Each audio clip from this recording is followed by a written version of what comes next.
कैसे 100% सफलता निश्चित आपकी होगी, इस पर मैं आपको थोड़ी चर्चा कर दे रहा हूँ। देखिए, आप सभी यहाँ पर खुद ही शिक्षकगण हैं। आपकी स्थिति एकदम जीरो नहीं है। आप अपने आप को इतना नहीं माने कि हम एकदम जीरो हैं, कुछ नहीं पढ़े हैं। देखिए, जब प्रश्न मिलता है ना, तो आपको वहाँ पर सारी चीज़ें समझ में आने लगती है। लेकिन बहुत दिन छूट गए हैं, ये बात हो सकती है। तो आपको यहाँ पर देखिए, बाजार की पाठ्य पुस्तक नहीं पढ़नी है। बाजार की पाठ्य पुस्तक नहीं पढ़नी है, कुछ भी नहीं भिड़ने वाला है, आपको हम बता दे रहे हैं। ठीक है, आपको समय निकाल के पास करने के लिए, देखिए यहाँ पर स्कोर बढ़ाने की कोई आवश्यकता नहीं कि हम 100 नंबर लाए तो हम 70 नंबर लाए तो हम 18, कोई ज़रूरी नहीं है। ठीक है, आपको स्कोर सिर्फ लाने हैं। तो आप यहाँ पर क्या कीजिए ना कि अपने आपके यहाँ जो झारखंड सरकार की टेक्स्ट बुक है उसको पढ़ जाइए। आप वहाँ से 100% पास करने की गारंटी दी। जैक अध्यक्ष ने स्पष्ट इस बात को कहा है कि पाठ्यक्रम पर आधारित प्रश्नों को पूछेंगे हम, जिससे कि आप यहाँ पर पासिंग मार्क्स की गारंटी है। लेकिन यहाँ पर लोग समझते नहीं हैं। अगर कहा जाए तो लोग दूसरे जगह जाते हैं। कोई बात नहीं, उससे हमें कोई फर्क नहीं पड़ता है। तो यदि आपके पास समय है तो मैं यही कहना चाह रहा हूँ कि आप एनसीईआरटी का जो टेक्स्ट बुक आप पढ़ाते हैं स्कूल में उसको खुद पढ़ लीजिए। किसी तरह कोई दिक्कत नहीं है, आप वहाँ से पास कर जाएंगे। और यदि आपके पास समय नहीं है तो हमारी यूट्यूब टीम 24 घंटे इसी पर काम कर रही है। तो देखिए, 24 घंटे काम कर रही है। आपका यहाँ पर जुलाई से सेशन मेरा क्लास चल रहा है, तो जुलाई से लेकर दिसंबर तक के सारे नोट्स, पीडीएफ, एमसीक्यू क्वेश्चन, साथ में यहाँ पर रीजनिंग का ट्रिक्स, मैथ का ट्रिक्स, जीके का ट्रिक्स के साथ आपको यहाँ पर जो है कि आपको पाठ्यक्रम पर आधारित सारे टॉपिक सारे प्रश्न दिए जा रहे हैं। तो आपको सिर्फ 499 रुपये में जुड़ करके यहाँ से हमारे कोर्स को परचेज करते हैं तो आपका देखिए 100% नहीं, 101% सफलता की गारंटी है कि जितनी चीज़ों को मैं दिया यदि आपने पढ़ लिया तो ये रामबाण है कि 101% आपका रिजल्ट होने जा रहा है। तो अब देखिए, आपको लगता है कि बहुत ज़्यादा फी है 499, तो कोई बात नहीं है, आप 499 रुपये नहीं दीजिएगा, आप अपने टेक्स्ट बुक पढ़ लीजिए, पास कर जाइए। नहीं है समय तो मैं ले रहा हूँ कि हमारे साथ जुड़िए, मैं आपको सही सही क्वेश्चन बना करके दे रहा हूँ। ठीक है, तो अब यदि आप 499 रुपये में जुड़ते हैं तो आपको बहुत सारे मटेरियल यहाँ पर तुरंत मिलते हैं। आप जा करके मिलाएंगे तो आपको सारा ये टेक्स्ट बुक से चैप्टर बाय चैप्टर लिखा हुआ है, ऑब्जेक्टिव क्वेश्चन बनाया हुआ है, जहाँ पढ़ने के बाद 100% गारंटी है।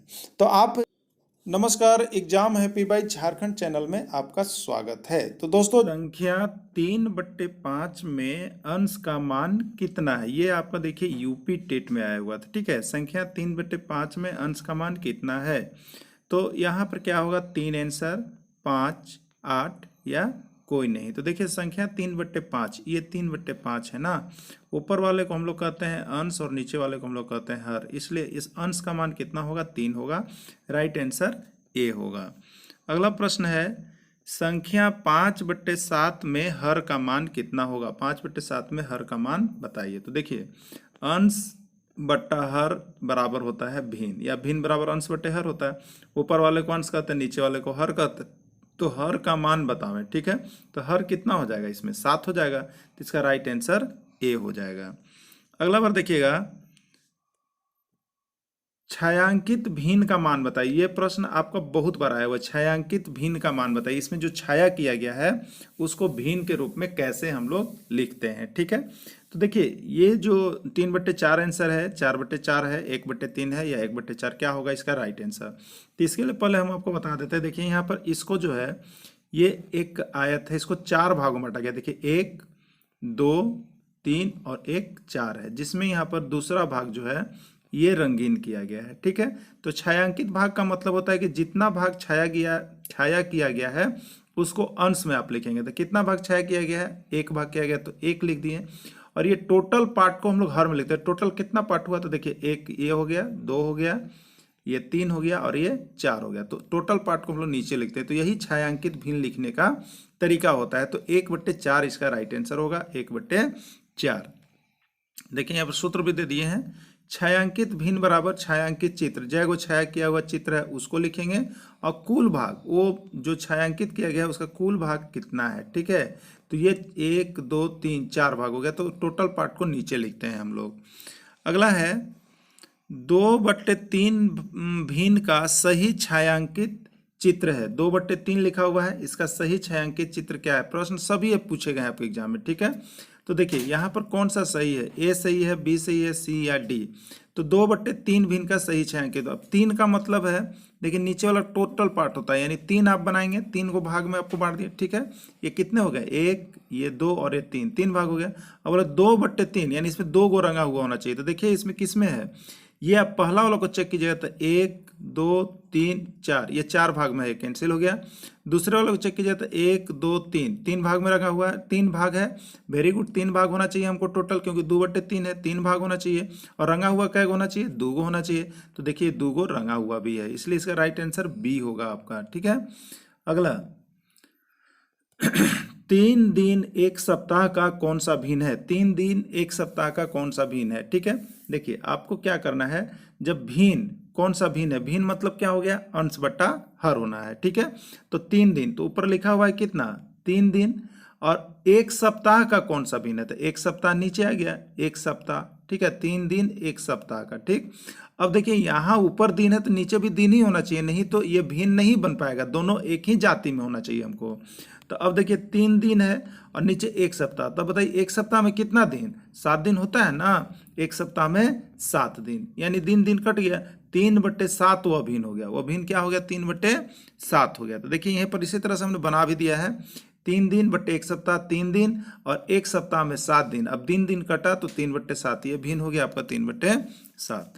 चलिए अगला प्रश्न है, 7 महीना एक वर्ष का कौन सा भिन्न है? 7 महीना एक वर्ष का कौन सा भिन्न है? 7/365, 7/366, 7/12 या इनमें से कोई नहीं। तो देखिए इसी को आपको भिन्न में बदलना है।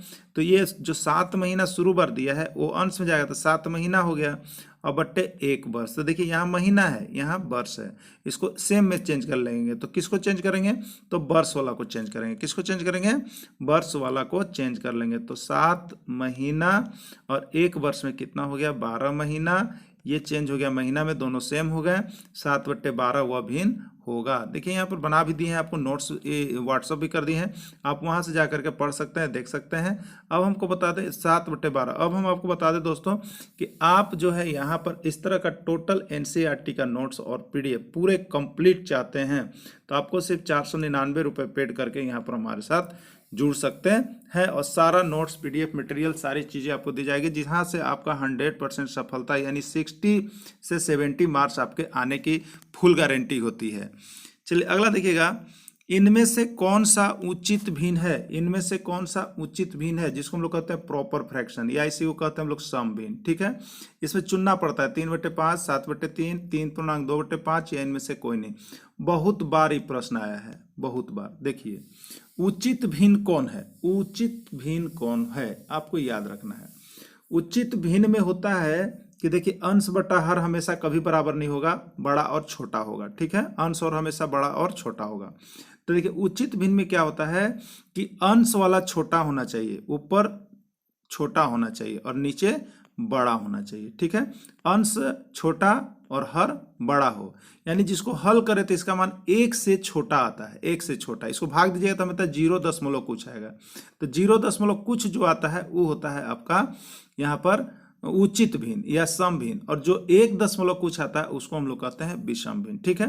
तो 0 आएगा कैसे, तो 0 तभी आएगा जब अंश छोटा होगा और हर बड़ा होगा, ठीक है। तो अब आप याद रख लीजिएगा, अंश छोटा और हर का मान बड़ा, हर क्या होना चाहिए, बड़ा। तो ये कौन सा भिन्न कहलाता है, ये आपको कहलाता है उचित भिन्न, सम भिन्न और प्रॉपर फ्रैक्शन। तो इसमें कौन है, ए है कि बी है? देखिए ए में अंश क्या है, छोटा है, हर बड़ा है, बी में अंश बड़ा है, हर छोटा है, सी तो ये मिक्स फ्रैक्शन है, तो ए इसका राइट आंसर हो जाएगा, ठीक है। तो याद रखिएगा हमेशा इस ट्रिक को कि उचित भिन्न या सम भिन्न में क्या होता है, उचित भिन्न में अंश छोटा होता है और हर बड़ा होता है। यहाँ पर लिखा हुआ है, आप लोग नोट भी कर लेंगे, नहीं तो आपको ये पीडीएफ दे दिया गया है, आप इसी को देख लेंगे। इनमें से कौन अनुचित भिन्न या विषम भिन्न है, 7/5, 3/5, 8.2/6 या इनमें से कोई नहीं। देखिए अनुचित भिन्न, अनुचित जो उचित नहीं है, तो अनुचित में क्या होता है, अंश बड़ा और हर छोटा, ठीक है। अंश बड़ा हर छोटा, तो इसमें 7/5 में अंश बड़ा है, हर छोटा है, 3/5 में अंश से छोटा है, हर बड़ा है, और ये मिक्स फ्रैक्शन है, इसलिए 7/5 इसका राइट आंसर हो जाएगा। ठीक है, यानी अंश बड़ा और हर छोटा होता है। ओके, अगला देखिएगा, इसमें कौन मिश्र भिन्न है? इसमें कौन मिश्र भिन्न है? 3/5, 5/3, 3×1/2 या कोई नहीं? तो देखिए 3/5 ये कौन सा भिन्न है? सम भिन्न है या उचित भिन्न है या प्रॉपर फ्रैक्शन है। ठीक है, और 5/3 कौन सा भिन्न है? अनुचित भिन्न है, विषम भिन्न है या प्रॉपर फ्रैक्शन है ना। और ये 3×1/2 क्या है? यही आपका मिश्र भिन्न है। जो पूर्णांक में रहता है वही आपको मिश्र भिन्न कहलाता है। जितने भी पूर्णांक वाली चीज है वो मिश्र भिन्न में आपको जाएंगे, तो सी इसका राइट आंसर हो जाएगा। अगला है, इसमें कौन समतुल्य भिन्न है? समतुल्य भिन्न, इक्विवेलेंट फ्रैक्शन। इक्विवेलेंट फ्रैक्शन कौन है इसमें आपको बताना है। 3/4 कि 6/9, इसमें ऑप्शन दिया हुआ है, ये दोनों को मिला के देखना है कि इक्विवेलेंट है कि नहीं, ये दोनों को मिला के देखना है इक्विवेलेंट है कि नहीं, ये दोनों को देखना है इक्विवेलेंट है कि नहीं।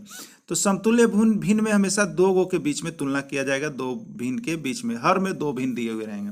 तो समतुल्य भिन्न का मतलब होता है कि दोनों जो है आपस में हल करने के बाद क्या होना चाहिए? बराबर होना चाहिए। ठीक है, 3/4 है, ये 6/9 को हल करेंगे तो क्या आएगा? तो 3 दूनी 6 और 3 तिहाई 9, ये 3/4 के बराबर नहीं आया, इसलिए यह नहीं है। अब 7/5 और 14/10 को देखिएगा, तो 7/5 तो नहीं छोटा होगा, लेकिन 14/10 को यदि हम देखते हैं तो ये छोटा होता है कि नहीं। तो 2 7 14 और 2 5 10, 7/5। तो देखिए इसको भी हल किए तो 7/5, इसको भी हल किए तो 7/5, दोनों क्या हो गया? बराबर हो गया। ठीक है, अब देखिए 8/7 और 9/14, ये दोनों समतुल्य है कि नहीं? तो ये तो कटेगा ही नहीं, ये तो कटेगा ही नहीं। ठीक है, ये गलत हो गया। 5/6 और 10/15, ये देखिए आपका नहीं कटने वाला है। ठीक है, किसी से भी नहीं कटेगा, तो ये दोनों आपस में बराबर नहीं। तो दोनों भिन्न यदि आपस में बराबर हो जाएंगे तो वो समतुल्य भिन्न होंगे, जो कि आपका यहाँ पर हो रहा है बी में, इसलिए इसका राइट आंसर बी हो जाएगा। समतुल्य भिन्न में बराबर भिन्न को कर लेना है, दो को दिए हुए रहेंगे आपको तुलना करने के लिए, वो हो जाएगा आपका। ठीक है, अब देखिए इसमें कौन समान फ्रैक्शन है? समान भिन्न है, लाइक फ्रैक्शन। लाइक फ्रैक्शन ही आपको देखना है। ठीक है, कौन समान भिन्न है? देखिए ए है 2/3, 4/3, 5/3, बी है 3/5, 2/3, 3/4, सी है 7/6, 3/7, 5/8, और डी है इनमें से कोई नहीं। देखिए लाइक फ्रैक्शन में क्या होता है, समान भिन्न में क्या होता है? समान भिन्न में होता यह है कि समान भिन्न में जो हर होगा, जो हर में अंक होंगे वो सभी भिन्न में बराबर होंगे। हर में जो अंक होंगे सभी भिन्न में आपस में क्या होंगे? बराबर होंगे। सभी भिन्न में आपस में बराबर होंगे। ठीक है, तो जिसमें हर का मान सभी में बराबर होगा तो वो लाइक फ्रैक्शन होगा। ठीक है, जिसमें हर का मान सभी भिन्न में बराबर होगा, जो आपको ग्रुप दिए गए हैं, तो वो आपका लाइक फ्रैक्शन होगा। तो अब देखिए यहाँ पर किसमें है, तो देखिए ए ऑप्शन जो है इसमें सब में हर देखिएगा 3 3 3, सभी में हर क्या है? आपस में बराबर है। लेकिन बी में देखिएगा तो इसमें हर आपस में बराबर नहीं है, सी में भी हर आपस में बराबर नहीं है। तो जिसमें हर आपस में बराबर होंगे उसको आप कहेंगे लाइक फ्रैक्शन, या इसी को कहेंगे समान भिन्न। तो इसका राइट आंसर ए हो जाएगा। ठीक है, देखिए यहाँ पर ट्रिक लिख दिया है आपको, समान हर वाले भिन्न को समान भिन्न या लाइक फ्रैक्शन कहते हैं। ओके दोस्तों, इस प्रकार का नोट्स आप जरूर परचेज कर लीजिएगा, क्योंकि ये नोट्स जो है ना, आप यदि अपने पास रखते हैं, हमेशा देखते हैं, तो आपको यहाँ पर 70% से ज़्यादा अंक जरूर आ जाएंगे और आपको आकलन परीक्षा एक बार में ही निकल जाएगा। इसलिए जरूर आप यहाँ पर हमारे मोबाइल नंबर से संपर्क करके जरूर हमारे साथ ज्वाइन कर लीजिएगा। अब देखिए इसमें कौन असमान भिन्न है? कौन असमान भिन्न है? Unlike fraction, unlike fraction. ठीक है, कौन असमान भिन्न है आपको बताना है। ठीक है, तो 3/5, 7/5, 4/5, बी में आपका 6/7, 6/8, 6/9, और डी सी में आपका 3/5, 6/5, 8/5। ठीक है, अब देखिए यहाँ पर आप देख रहे हैं अभी समान भिन्न था, तो समान भिन्न में क्या होता है? तो हर में सभी अंक बराबर होने चाहिए। एक जो ग्रुप में जो सदस्य होंगे भिन्न होंगे, उस सभी का हर में मान बराबर है, तो क्या चीज़ है? वो समान भिन्न है। तो ये देखिए 3/5, 6/5, ये तो समान भिन्न हो जाएगा। और यहाँ आप देखिए 3/5, 7, ये भी समान भिन्न हो जाएगा। लेकिन अब पूछा असमान भिन्न, तो असमान भिन्न का नियम यह कहता है कि वैसे भिन्न असमान भिन्न होंगे जिसके हर का मान अलग अलग होगा। अब यहाँ पर हर एक जैसा नहीं होना चाहिए, एक ही अंक वाला नहीं होना चाहिए, हर जो है अलग अलग होगा तो वो असमान भिन्न होगा। तो इसमें किसमें हर अलग अलग है? सभी भिन्न में हर अलग अलग होने चाहिए। तो देखिए बी नंबर देखिएगा, तो ये 6/7, इसमें हर 7 है, ये में इसमें हर 8 है, इसमें हर 9 है, तो इसमें जो है हर अलग अलग है। तो ऐसा भिन्न जिसमें हर अलग अलग हो उसको हम लोग असमान भिन्न कहते हैं। ठीक है, तो ये असमान भिन्न है। ओके, चलिए आगे देखिएगा। अगला है 2/7 और 3/5 में कौन बड़ा है, आपको पता करना है। 2/7 और 3/5 में कौन बड़ा है आपको पता करना है। देखिए इसमें पता करने के लिए जो भिन्न में कौन बड़ा है कौन छोटा है उसके लिए हम लोग क्या करेंगे, तो यहाँ पर देखिए 2/7 और 3/5 लिखा हुआ है ना। 2/7 और 3/5 में पता करना है कौन। देखिए ये 5 को इधर तिरछा तिरछी गुना कीजिएगा, ये इधर गुना होगा और ये इधर गुना होगा। ठीक है, जब इधर हम गुना किए तो ये आ गया 2×5 = 10, और जब इधर हम गुना किए तो ये आ गया 70 की 21 आया ना। अब ये देखिए भिन्न मत देखिए, अब देखिए कि बड़ा कौन हो रहा है। ये 10 बड़ा है कि 21 बड़ा है, 21 बड़ा है ना, तो 21 बड़ा है। तो 21 वाला किधर साइड पड़ा है, तो 3 के साइड पड़ा है, यानी 3/5 वाला भिन्न बड़ा है। ठीक है, और 10 वाला किधर है, ये 2/7 तरफ 10 है। तो इसमें छोटा पूछता तो 2/7 छोटा होता, अब बड़ा पूछ रहा था 3/5 बड़ा है। तो इसी तरह से दो गो भिन्न जब दिया रहेगा बड़ा छोटा पूछेगा तब क्रॉस मल्टीप्लिकेशन कर लेंगे, और जिधर वाला आप देखेंगे कि बड़ा है उधर बड़ा है, जिधर छोटा है वो छोटा है। एक बार और देख लीजिए, 2/7 है, 3/5, इसमें बड़ा छोटा बताना है। आप तिरछा तिरछी इसको गुना कर लीजिए, ये इधर हो गया और ये इधर हो गया। इधर आप गुना कीजिएगा तो 2×5 = 10 आता है, और इधर आप गुना कीजिएगा तो 70 की 21 आता है। ठीक है, 70 की कितना आता है, 21 आता है। अब देखिए 21 जब आ गया तो ये बड़ा है, तो एक किधर साइड है, 3/5 साइड है, तो 3/5 बड़ा है। यही आपको तुलना करना रहता है। ठीक है, तो देखिए लिखा हुआ भी है। अब यहाँ पर देखिएगा ये बहुत ही अच्छा क्वेश्चन है। ठीक है, ये बहुत बार आया हुआ प्रश्न है, बहुत बार। 3/5, 7/5, 6/5, 2/5 को आरोही क्रम में सजाइए। देखिए आरोही क्रम में सजाइए। अब यहाँ पर बहुत बड़ा प्रॉब्लम हो जाता है, अगर यहाँ ट्रिकली आप नहीं देखिएगा तो इसको बनाने में बहुत ज़्यादा समय जाता है, लेकिन इसको ट्रिकली आप बना लीजिएगा। देखिए जब यहाँ पर हर में सबका मान बराबर हो, जो भिन्न हमको आरोही है अवरोही में बोला जा रहा है उसका हर देख लीजिए। यदि हर में सभी का मान बराबर है तब उसको कैसे हम सजाएंगे, तो अंश में जो बड़ा है सो बड़ा होगा और जो छोटा है सो छोटा होगा। तो हमको किस क्रम में सजाना है, आरोही। तब हमको ये 5 सब में बराबर मिल गया ना, तो हमको नीचे वाले को नहीं देखना है, हमको नीचे वाले को नहीं देखना है, हमको किसको देखना है, अंश को देखना है। ठीक है, तो अंश में जो छोटा है वो छोटा है और जो बड़ा है वो बड़ा है। तो आरोही क्रम में सजाना है। तो आरोही मतलब बढ़ते क्रम हुआ, तो सबसे पहले कौन होगा, 2 होगा, फिर इसमें कौन होगा, 3 होगा, फिर इसमें कौन होगा, 6 होगा, फिर इसमें कौन होगा, 7 होगा। तो अब देखिए 2, 3, 6, 7 किस में आया है, तो ऊपर वाला में देखिएगा तो 2 है, 3 है, और यहाँ पर उल्टा हो गया, इसलिए पहला गलत है। दूसरा आप देखिएगा तो 3 है, 2 है, ये भी गलत है।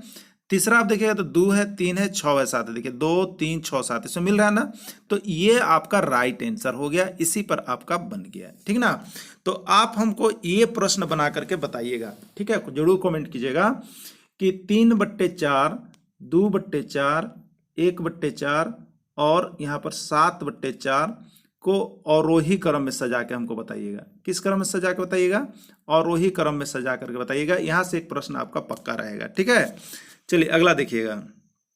यहाँ पर देखिए नोट लिखा हुआ है, हर का मान बराबर रहने पर अंश में जो बड़ा है वह बड़ा होगा और जो छोटा है वह छोटा होगा। उसी तरह से उसको आप सजा लीजिएगा। ठीक है, अब देखिए यहाँ पर अब जो प्रश्न अगला आपको मिल गया, 6/7, 6/5, 6/3 और 6/8 को आरोही क्रम में सजाइए। अब देखिए क्या है आपको, अब जस्ट उसका उल्टा आपको दिया गया है। ठीक है, अब हर का मान सबका अलग अलग है, हर का मान अलग है, लेकिन अंश का मान जो है सब समान है, अंश का मान सब समान है। तो इसको आरोही और अवरोही में कैसे करते हैं, बहुत ही अच्छी ट्रिक है, देख लीजिएगा। यह प्रश्न बहुत बार आया है। ठीक है, तो इसको कैसे हम सजाएंगे, तो यहाँ पर देख लीजिए।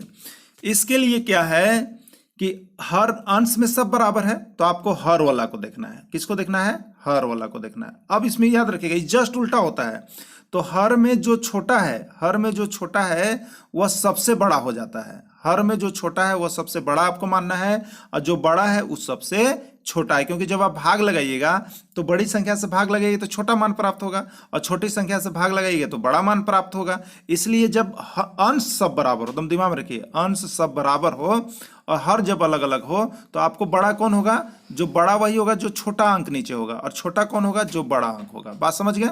अब देखिए यहाँ पर, तो अब चलिए आपको किस क्रम से जाना है, आरोही, आरोही यानी बढ़ते क्रम। ठीक है, तो सबसे पहले आपको क्या चाहिए, छोटा। तो छोटा कौन होगा, तो जो सबसे बड़ा हर में मान होगा। तो इसमें सबसे बड़ा हर में मान कौन है, 8 है।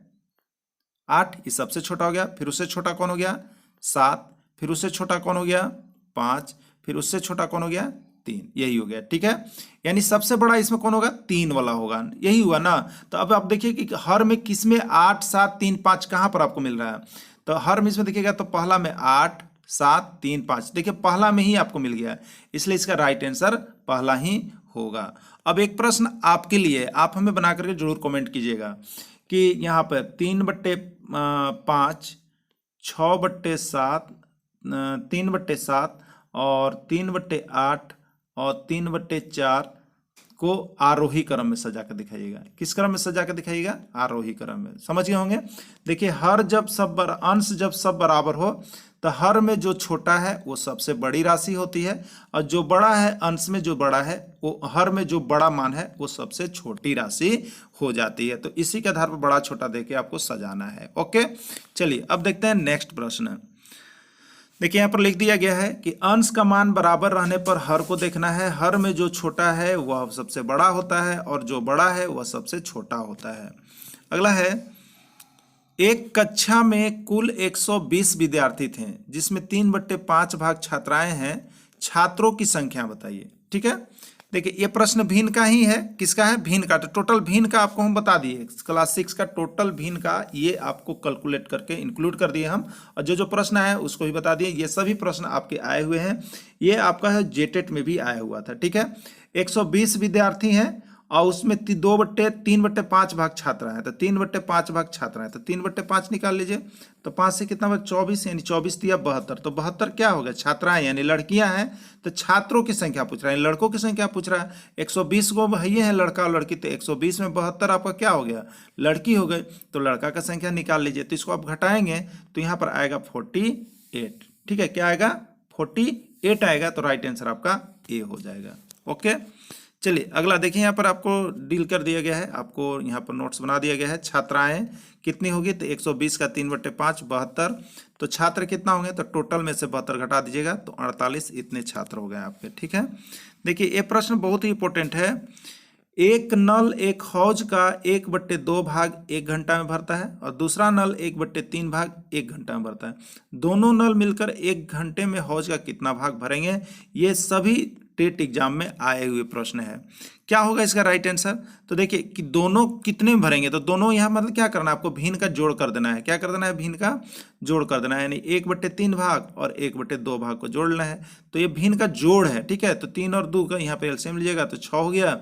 2 तिया 6 और 3 दूनी 6, यानी 5/6 भाग को भरेगा। 1 घंटा में कितना भाग को भरेगा ना, 5/6 भाग। 5/6 भाग है किसमें, ए में है। तो यही इसका राइट आंसर हो गया। चलिए एक और प्रश्न आपके लिए रहेगा। यहाँ पर दो नल 1 घंटे में एक हौज को ठीक है, एक हौज को एक नल यहाँ पर 1/4 भाग भरता है और दूसरा नल जो है 1/5 भाग भरता है। तो वह 1 घंटे में कितना भाग भरेगा, इसको आप लोग बना करके हमको 63.276 में 2 का स्थानीय मान बतावें। देखिए आपको बता दें, यहाँ पर स्थानीय मान से एक प्रश्न आपके एग्जाम में पक्के पूछे जाने, और ये क्लास 6 का एक्सरसाइज 6.1 से 6.6 तक का इंपॉर्टेंट क्वेश्चन हम लेकर के आए हैं। तो सारा एनसीईआरटी का नोट्स हम आपको यहाँ पर टॉपिक वाइज दे रहे हैं, और सारे इंपॉर्टेंट क्वेश्चन जो आपके एग्जाम में आना 100% तय है। इसमें कहीं भी कोई भी कोताही नहीं समझे कि नहीं आएगा, आना है तो आना है। अब देखिए यहाँ पर स्थानीय मान आप कैसे निकालिएगा, बहुत ही अच्छी बात है। स्थानीय मान हम निकालेंगे कैसे, देखिए ध्यान दीजिए। देखिए हम लोग लिखते हैं 63.276 है। ठीक है, यही है।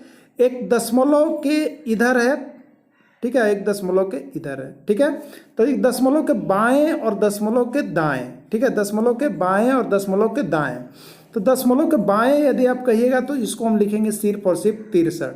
तो इसमें 63 जब लिखेंगे तो इसमें 3 का स्थानीय मान देखिए 3 होगा और 6 का स्थानीय मान कितना होगा 60 होगा, क्योंकि ये इकाई पर है, ये दहाई पर है, तो दहाई पर हुआ तो 6 दहाई हम 60 हो गया। ठीक है, लेकिन अब रही बात देखिए, अब दशमलव वाला जब आएगा, दशमलव के बाद वाला कभी पूछता आपको ऐसे ऐसे, ये दशमलव के किधर है, दाहिने तरफ वाला जब भाग आपको निकालने के लिए बोल दे तो आप याद रखिएगा ये कैसे चलता है। 2 का स्थानीय मान होगा, इधर से स्टार्ट कीजिएगा, इधर से नहीं करते हैं। ठीक है, इधर से किसको स्टार्ट करते हैं, तो इधर से हम लोग इधर इकाई दाएं वाला को स्टार्ट करते हैं। ठीक है, तो देखिए इधर से स्टार्ट कीजिएगा तो 2 है, यानी इसका स्थानीय मान है 2/10। 7 है तो इसका स्थानीय मान होगा 7/100 और 6 है तो इसका स्थानीय मान होगा 6 और 1 पर 3 को 0। तो ये होता है दशांश। ठीक है, क्या होता है, दशांश, शतांश और सहस्रांश। इस तरह से इसमें चलता है स्थानीय मान। कब, दशमलव के बाद वाला अंक, दशमलव के बाद। ठीक है, तो दशमलव के दाहिने तरफ वाला अंक का स्थानीय मान इस तरह से निकाला जाता है। तो अब बताइए 63.276 है, इसमें 3 का स्थानीय मान कितना होगा, 3 होगा ना। 6 का स्थानीय मान कितना होगा, 60 होगा। ये देखिए दशमलव के इधर है, दशमलव के इधर हम लोग चल दिए बाएं तरफ। अब दाहिने तरफ वाला का देखिएगा, 2 का कितना होगा, तभी हम बताया था आपको 2/10 होगा। 7 का कितना होगा, तो 7 अब अगला 1 0 बढ़ते जाइए 100 होगा। और 6 का कितना होगा, तो 6/1000 हो जाएगा। बात समझ गए। तो ऐसा एक प्रश्न आपका पक्का एग्जाम में आना तय है, तो आप लोग देख लीजिएगा। ठीक है, तो यहाँ पर स्थानीय मान दशमलव के पहले और दशमलव के बाद वाला जरूर आता है। तो 2 का स्थानीय मान क्या होगा, तो 2/10 होगा। ये आंसर किस में है, तो आप यहाँ पर देखेंगे 2/10 सी में, यही आपका राइट आंसर होगा। अब देखिए यहाँ पर आपको हम नोट्स दे रहे हैं ना, तो नोट्स के लिए देखिए यहाँ पर नीचे सॉल्यूशन भी हम आपको बता देते हैं। यहाँ पर देख लीजिए 63.276 है, इसको 2 भाग में बांट दीजिए, 1 दशमलव के ये बाएं और 1 दशमलव के ये दाएं। तो दशमलव के बाएं इकाई दाएं चलता है, तो 3 इकाई 3, 6 इकाई 60 हो गया। और इधर दशांश और यहाँ पर शतांश और सहस्रांश चलता है, मतलब 2 है तो 2/10 हो गया, 7 है तो 7/100 हो गया, 6 है तो 6/1000 हो गया। तो 2 का स्थानीय मान कितना होगा, 2/10 होगा। 7 का स्थानीय मान कितना होगा, 7/100 होगा। 6 का स्थानीय मान कितना होगा, तो 6 यहाँ पर कितना हो जाएगा आपका 1000 हो जाएगा। 6/1 पर 3 0 हो जाएगा ना। तो इस तरह से आप यहाँ पर देखिए लिखा हुआ है, इसको देख लीजिएगा ये टेबल को और बना लीजिएगा। और 3 का स्थानीय मान 3 होगा और 6 का स्थानीय मान 60 होगा। तो इसी तरह से इसके प्रश्न आते रहते हैं। ठीक है, चलिए अगला प्रश्न देखते हैं।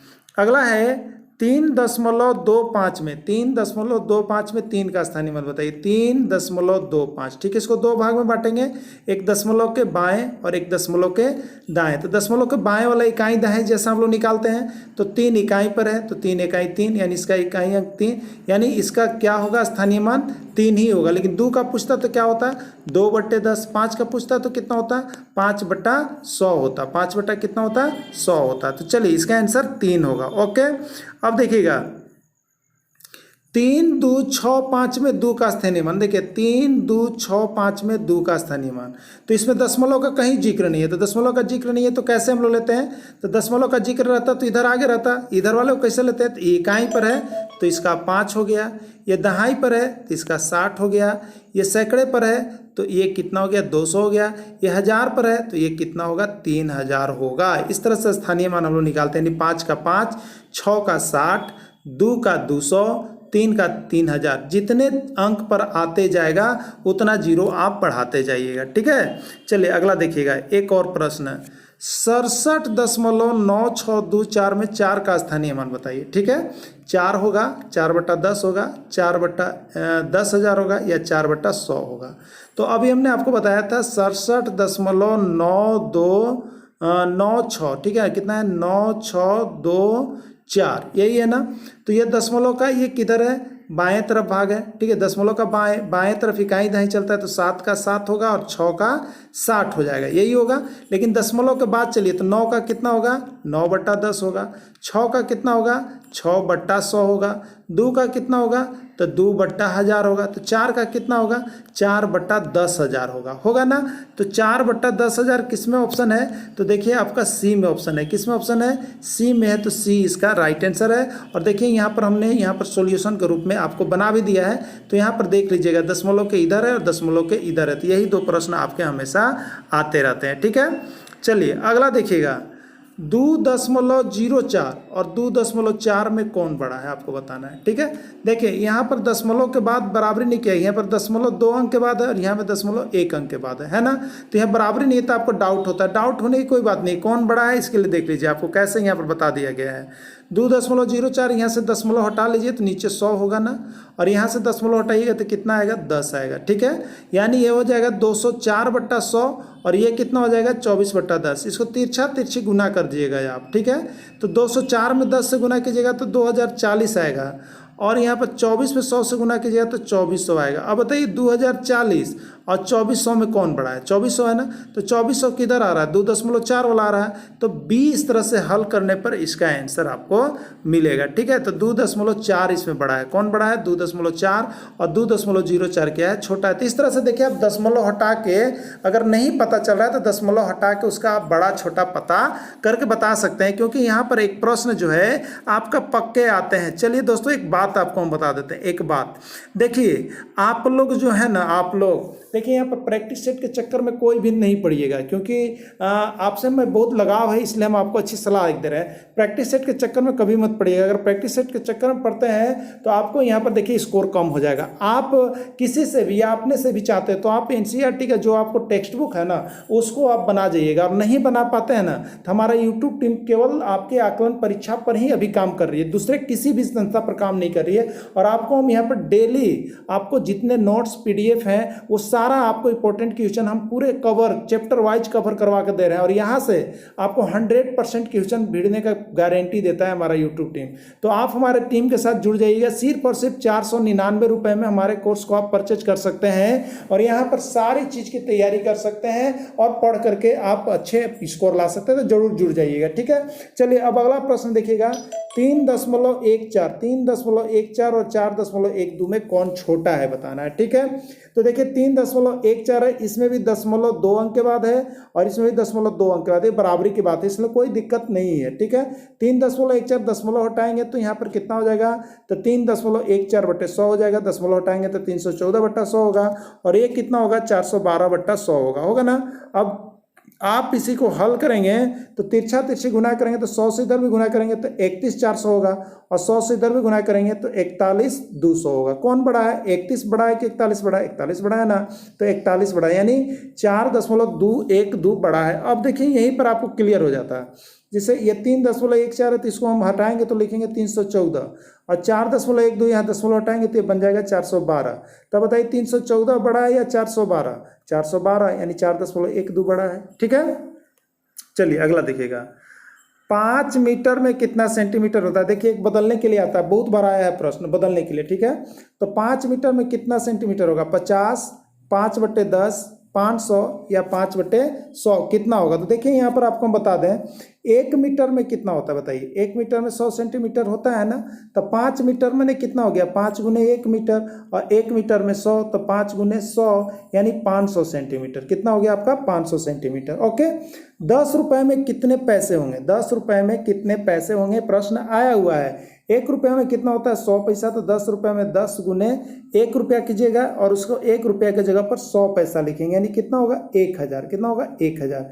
1000 किसमें, सी में। इसका राइट आंसर क्या हो जाएगा, सी हो जाएगा। ओके, अब देखिए 5 ग्राम में कितना किलोग्राम होगा, 5 ग्राम में कितना किलोग्राम होगा, 5000 किलोग्राम, 500 ग्राम, 5/100 ग्राम या 5/1000 किलोग्राम। देखिए यहाँ पर हमने सॉल्यूशन आपको दे दिया है। 1 किलोग्राम में कितना होता है, 1000 ग्राम होता है, तो 1 ग्राम में कितना होगा, तो 1/1000 किलोग्राम होगा। ठीक है, तो 5 ग्राम में क्या होगा, तो 5 गुने 1 ग्राम, और 1 ग्राम को किलोग्राम में चेंज करेंगे तो बट्टा में 1000 आएगा, यानी 5/1000 किलोग्राम इसका आंसर होगा। तो 5/1000 किस में है, देखिए आपका डी में है, तो इसका राइट आंसर क्या हो जाएगा, डी हो जाएगा। ठीक है, चलिए अगला देखिएगा, 2.35, 6.07, 3.125 का मान क्या होगा आपको बताना है। ठीक है, देखिए दशमलव का जोड़ यदि किन्हीं का वीक है तो आप यहाँ पर जरूर एक बार समझ लीजिएगा हमारी बात को। दशमलव से एक प्रश्न आपका हमेशा निकल के आते हैं। देखिए जोड़ना है ना, तो 1 दशमलव के बाएं हो गया, 1 दशमलव के दाएं हो गया, तो 2.35 है। ठीक है, अब देखिए 6.07 है, तो दशमलव के बाएं तरफ 6 है, तो यहाँ पर दशमलव अब सामने सामने आप लोग कर लीजिएगा। दशमलव कर लिए, दशमलव के बाएं तरफ इधर लिखिए, इसमें 6 है, 6 लिख लिए, और दशमलव के बाद 07 है, तो 07 यहाँ से चलेंगे 07। ठीक है, फिर 3.125, तो दशमलव के इधर कितना है बाएं तरफ 3 है, और इधर कितना है 125, यहाँ से लिखना स्टार्ट कीजिएगा 125, इधर 5 बढ़ गया ना। तो देखिए हम इसमें आगे जीरो सभी में बढ़ा सकते हैं जोड़ने के लिए, कोई दिक्कत आपको नहीं है। तो इसको जोड़िएगा तो कितना आएगा 5, 5 7 12 और 2 कितना आएगा 14, 3 1 4 और 1 5, कितना आ गया 545। दशमलव किधर 545, और इधर कितना होगा 2 6 8 और 3 11, यानी 11.545 हो गया। ओके, अब 11.545 आपका ऑप्शन है बी में, देखिए तो बी यही इसका राइट आंसर होगा। तो इस तरह से आप जोड़ सकते हैं, किधर से बढ़ना है किधर से घटना है, इसका जानकारी आपको रखिएगा। ऐसे एक प्रश्न और देख लीजिए। ठीक है, एक प्रश्न और आप देख लीजिए आप लोग, 5 + 3.2 + 6.02 + 7.035। ठीक है, अब देखिए कैसे इसको जोड़ते हैं। 5 है ना, 5 के बाद दशमलव नहीं है और दशमलव का प्रश्न है, तो हम यहाँ दशमलव देखिए, इधर जितना मन उतना जीरो आप दे सकते हैं। ठीक है, इसमें कोई दिक्कत नहीं है। ओके, 5 के लिए हमने इतना लिख लिया।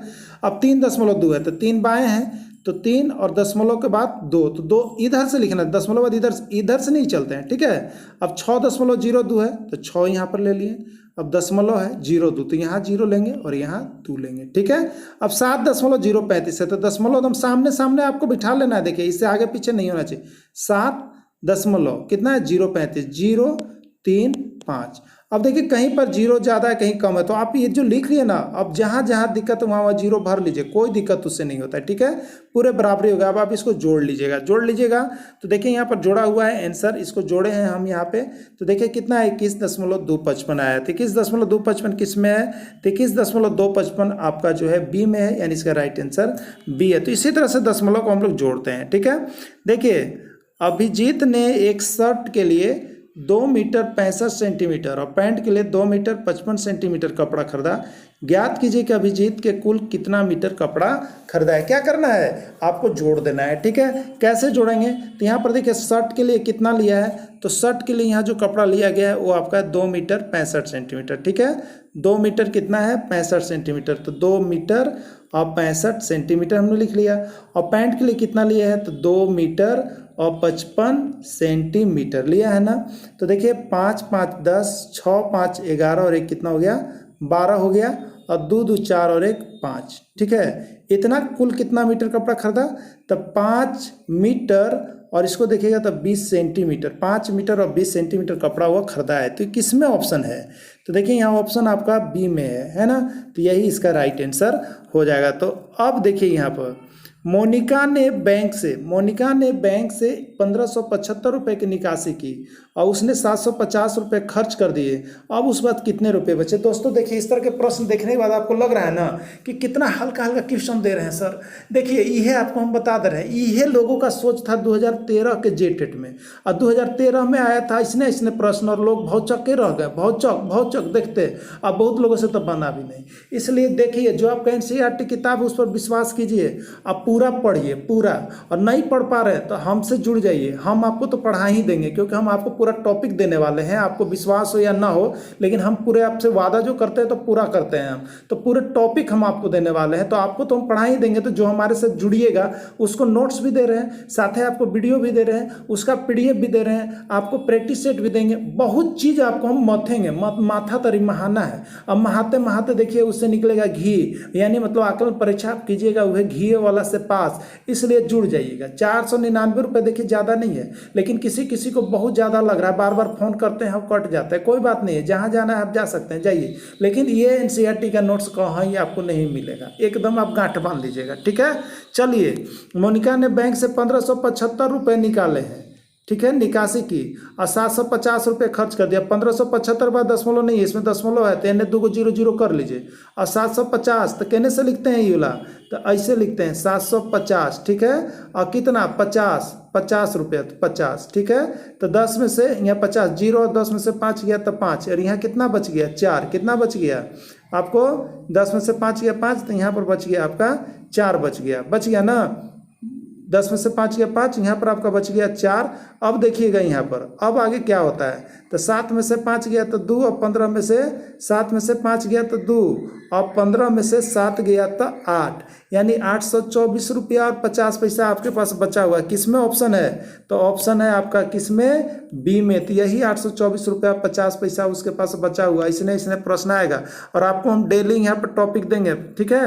अब देखिए यहाँ पर एक प्रश्न और है, राधा ने 5 केजी और मोहन ने 4 केजी 500 ग्राम चावल खरीदा, बताइए कि किसने अधिक चावल खरीदा और कितना अधिक खरीदा। इसने सीटेटों में प्रश्न आता है तो लोग टाइम फीस करता है, लेकिन सीटेट में मैथ में आपको बता दे रहे हैं 30 में 28 नंबर लाना है, तो आप हमारे साथ जुड़ जाइएगा। सीटेट में भी आपको बता दे रहे हैं, सीटेट में बहुत अच्छा स्कोर आप कर सकते हैं, ठीक है। आपको हम 10 साल का प्रीवियस ईयर क्वेश्चन पेपर दे देंगे, आराम से आप उसको बना के पास कर जाइए, खाली ओकरे बना लीजिएगा तो, ठीक ना।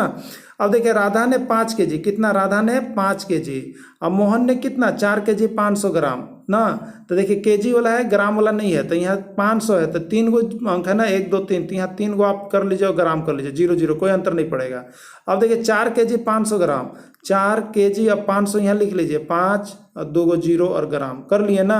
अब बोला कि किसने अधिक चावल खरीदा, तो चावल तो राधा अधिक खरीदी क्योंकि 5 केजी और मोहन का 4.5, ये तो हम लोग जान रहे हैं। कितना खरीदा, तो यहाँ देखिए 0 0, 10 में से 5 गया 5, और यहाँ पर कितना हो गया आपका, तो यहाँ पर हो गया 4 में से 4 गया 0, यानी 500 ग्राम, कितना 500 ग्राम। तो राधा अधिक खरीदी और कितना खरीदी है 500 ग्राम खरीदी, इसमें 300, ये गलत है, राधा ऑप्शन सही होगा, राधा और 500 ग्राम, तो ये बी नंबर इसका राइट आंसर है। इससे कौन सी संख्या 6 से विभाज्य है आपको बतलाना है। फर्स्ट 32 22, सेकेंड 564, थर्ड 83 142, या इनमें से सभी, कौन सी संख्या 6 से विभाज्य होगी। देखिए हम लोग कभी भी प्रयास यह नहीं करेंगे कि 3222 है तो इसको 6 से भाग लगा करके देखेंगे, ये काम आपको कभी भी नहीं करना है, ठीक है। क्या करना है, तो देखिए करना हमको ये है, शॉर्ट विधि से हम लोग करेंगे। तो देखिए 6 का गुणनखंड होता है 2 3, होता है ना, यानी वैसी संख्या जो 2 से भी विभाज्य हो जाए और 3 से भी विभाज्य हो जाए तो वह संख्या 6 से विभाज्य ऑलरेडी होगी। तो सिर्फ हम लोग चेक कर लेंगे। तो इसके पहले हम आपको यहाँ जो है 2 से 5 तक के विभाजन के नियम पर आधारित आए हुए प्रश्नों का नोट्स और वीडियो दोनों दे दिए हैं, आप देख लीजिएगा। अब हम यहाँ पर आज 6 से चल रहे हैं, ठीक है। तो 2 का भी नियम आपको पता होगा और 3 का भी नियम आपको पता होगा। 2 का नियम है कि संख्या का इकाई अंक सम संख्या होना चाहिए, और 3 का नियम है कि अंकों का योग जो है 3 से विभाजित हो। तो दोनों कंडीशन जिसमें लागू होगा वही संख्या 6 से विभाज्य होगी। तो आइए चेक कर लेते हैं हम। तो पहली संख्या को सबसे पहले देखेंगे 2 से कट रहा है कि नहीं, तो 2 ये सम संख्या है, ये 2 से विभाज्य है, लेकिन 3 से कटेगा कि नहीं इसका भी चेक करना है हमको। तो इसको जोड़ लीजिएगा, 3 2 5, 2 7 और 2 9, 9 भी 3 से विभाज्य है, यानी फर्स्ट वाली जो संख्या है वो 2 से भी विभाज्य है और 3 से भी विभाज्य है। ओके चलिए अब देखते हैं, यानी फर्स्ट आंसर होगा। सेकेंड है कि नहीं देख लेते हैं। 564, इसमें 4 है, सम संख्या है, ये 2 से विभाज्य है, लेकिन अगला 3 से देखना है हमको। तो 3 से देखेंगे तो 5 6 11 और 4 15, यानी ये भी 3 से विभाज्य है और 2 से भी है, यानी ये भी संख्या 6 से विभाज्य है। सी की हम बात कर लें तो 2 से देखेंगे तो ये 2 से विभाज्य है क्योंकि 2 सम संख्या है इकाई अंक, लेकिन 3 की बात करें तो 8 3 11, 1 12, 4 16 और 2 18, तो 18 भी 3 से भाग लग जाता है। इसलिए इनमें से सभी डी अगर कहें तो यानी ए बी सी तीनों जो है इसमें से 6 से विभाज्य है। तो इस तरह से आप चेक करके बनाएंगे, भाग नहीं देंगे तो बहुत ज़्यादा समय लग जाता है। अब दोस्तों आपको बता दें, इसी तरह का एनसीईआरटी का नोट्स, चाहे आप जेटेट, चाहे आप सीटेट, चाहे आप आकलन परीक्षा आचार्य किसी की भी तैयारी करना चाहते हैं तो आप यहाँ से ले सकते हैं 50 रुपये पर मंथ पर। चलिए आगे देखते हैं। दी गई संख्या, देखिए हमने नोट्स बना दिया है, इसी नोट्स को हम आपको दे भी देते हैं। दी गई संख्या यदि 2 और 3 दोनों से विभाजित हो तो दी गई संख्या 6 से विभाजित होगी। ओके अब देखेंगे यहाँ पर 3222 की बात करें तो ये 2 से विभाज्य है, 3 से भी है। 564 की बात करें 2 से भी कट रहा है, 3 से भी कट रहा है। 83 142 की बात करें 2 से भी कट रहा है, 3 से भी कट रहा है, यानी सभी सही है। ओके, चलिए अगला देखते हैं। अगला प्रश्न आपको बताना है कि इनमें से कौन सी संख्या 6 से विभाज्य है। चेक करेंगे हम, ठीक है। तो सबसे पहले 2 से चेक कीजिए, तो 7 है इकाई अंक, ये विषम संख्या है, ये 2 से नहीं कटेगा, ये तो खत्म हो गया। अब यहाँ पर बात करेंगे 2 की, या सेकंड नंबर का, तो सेकंड नंबर का इकाई अंक 2 है जो कि सम संख्या है, ये 2 से विभाज्य है।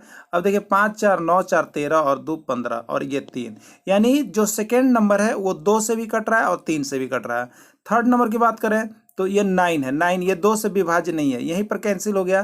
4 नंबर की बात करें 5 है इकाई संख्या, ये भी खत्म हो गया, ठीक है। यानी सिर्फ और सिर्फ बी एक ऐसी संख्या है जो कि आपका 6 से विभाज्य है। इस तरह से आप कर लेंगे। अब आप देखिए, आपको एक प्रश्न यहाँ पर हम दे देते हैं, आप हमें बताइएगा 2 3 2 2, ठीक है, ये जो है 6 से विभाज्य है या नहीं है, आपको जांच करके हमें कमेंट करना है। ओके, चलिए अगला देखिएगा। इनमें से कौन सी संख्या 8 से विभाज्य है? इनमें से कौन सी संख्या 8 से विभाज्य है, 8 से कटेगी? फर्स्ट, सेकेंड, थर्ड या फोर? तो सबसे पहले आप 8 का नियम जान जाइए, ठीक है। तो दी गई संख्या के सैकड़े अंक तक की संख्या, सैकड़े, सैकड़े मतलब इकाई दहाई सैकड़े तक की बनी हुई संख्या यदि 8 से भाग लग जाती है तो दी गई संख्या जो है 8 से विभाजित होगी। तो चलिए देखते हैं यहाँ पर सैकड़े तक की संख्या। तो ए में सैकड़े तक की संख्या क्या है? 459, 459। आइए देखते हैं 8 से कटता है कि नहीं कटता है। तो 8 पचे कितना हो जाएगा बताइए?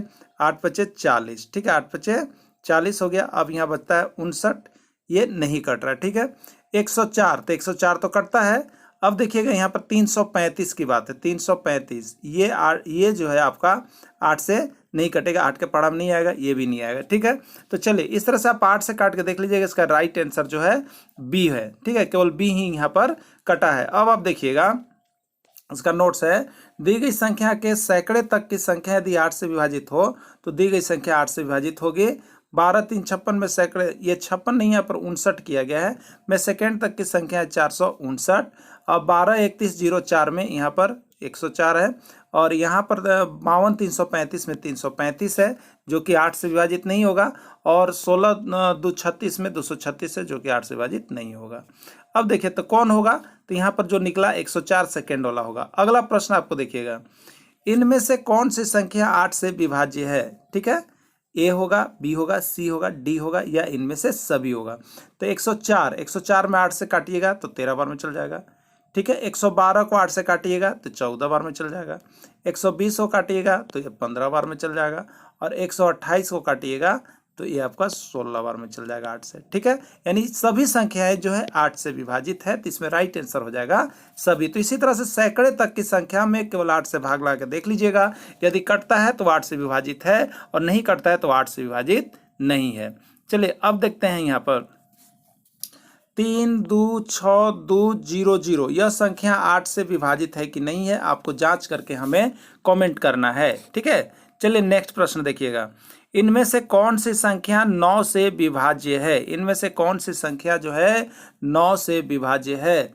32 94 639 549 32 67 63 सभी, या इनमें से कोई नहीं। ओके, चलिए देखते हैं इनमें से कौन सी संख्या 9 से विभाजित है। तो 9 का नियम है दोस्तों कि दी गई संख्या को आप जोड़ लीजिएगा, दी गई संख्या के अंकों का योग हम करेंगे। क्या करेंगे? अंकों का योग करेंगे, और वह योग यदि 9 से कट जाता है तो दी गई संख्या 9 से विभाजित है। तो चलिए अंकों का योग करके हम देखते हैं। 32 94 तो 3 2 5 और 9 14 और 4 18 आता है।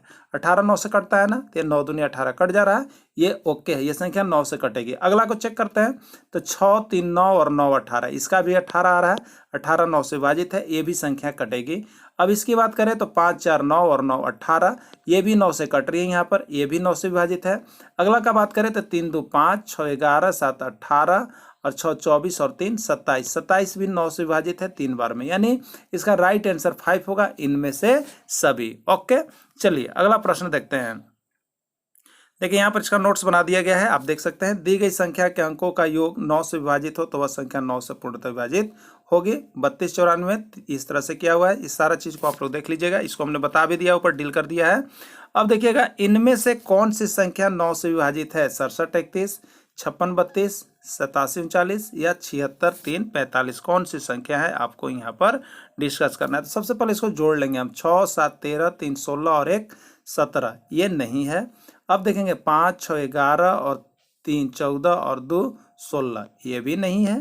ठीक है, 8 7 15 और 3 18 और 9 27, ये 3 9 से 9 तिया 27 कट जा रहा है। ये है 7 6 13 3 16 4 20 और 5 25, 25 में 9 से नहीं लगता है, ये नहीं है। ठीक है, तो चलिए इस तरह से आप देख रहे हैं यहाँ पर इसका राइट आंसर जो होगा केवल सी होगा, 8 7 15 और 3 18 और 9 27। तो इस तरह से जोड़ करके आप 9 का नियम से यहाँ पर निकाल सकते हैं। तो चलिए एक आपके लिए प्रश्न होगा कि 3 2 5 6 जो संख्या है ये 9 से विभाजित है या नहीं है। आप बनाने के बाद जरूर कमेंट कीजिएगा और लाइक भी कीजिएगा। ठीक है, इसी तरह से आपको सारे नोट्स यहाँ पर प्रोवाइड हम करते रहेंगे। चलिए आगे देखते हैं, इनमें से कौन सी संख्या 10 से विभाजित है।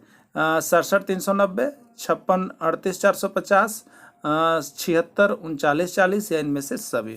तो देखिए 10 से विभाजन का नियम कहता है कि यदि संख्या का इकाई अंक 0 हो, जिस संख्या का इकाई अंक 0 हो वह 10 से विभाजित होगी। तो यहाँ पर देखिए ये जो आपका ए है उस संख्या का इकाई अंक 0 है, इसलिए 10 से विभाजित है।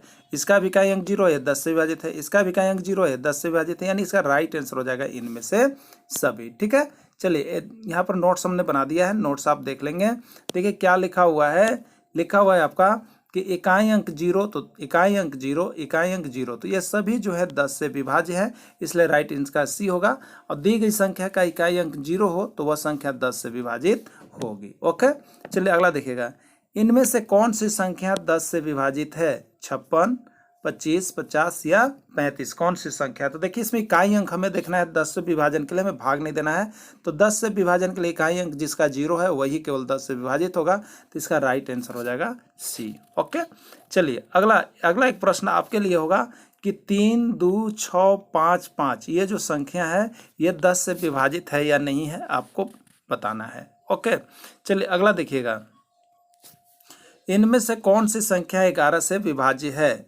121 121, 308 143 या 53 79, कौन सी संख्या 11 से विभाजित है। हमें भाग कभी भी नहीं देना है, आपको बताया गया है। आप क्या करेंगे इसमें, तो देखिए इसमें अल्टरनेट संख्या को आप जोड़िएगा। यदि इसको सम मानते हैं तो ये हो जाएगा विषम, फिर ये सम, फिर ये विषम, ये सम, ये विषम। सम और विषम इस अंक को देख के नहीं करना है, आपको अल्टरनेट मानना है। अल्टरनेट का मतलब आप इसको और भी सही तरीके से समझ जाइएगा। जैसे यहाँ पर है तो इसको माने राम, इसको अगर माने आर, इसको माने आर तो इसको मानेंगे एस, फिर अगला को मानेंगे आर, फिर अगला को मानेंगे एस, फिर अगला को मानेंगे आर।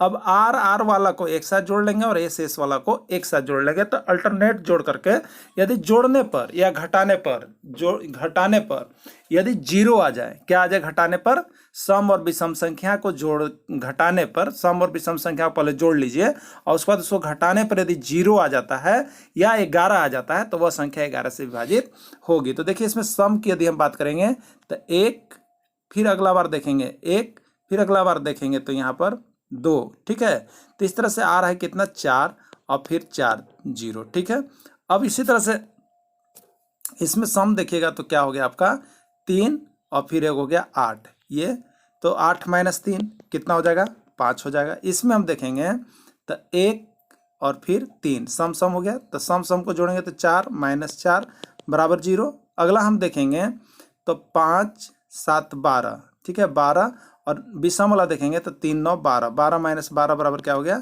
0। ठीक है, तो इनमें से कौन सी संख्या 11 से विभाज्य है, ये पूछा गया था। तो इसमें देखिएगा आपका जो है कि सभी आ रहा है। ठीक है, इसमें से क्या आ रहा है आपका सभी, इसका आंसर हो रहा है। लेकिन यहाँ पर जो है 308 को यदि हम देखते हैं तो यहाँ पे ये आपका क्या आ जाता है, तो आप जोड़िएगा सम और यहाँ पर सम 11 - 0 यानी 11, तो ये भी विभाज्य हो रहा है। ठीक है, इसमें डाउट था, इसमें विभाज्य हो रहा है।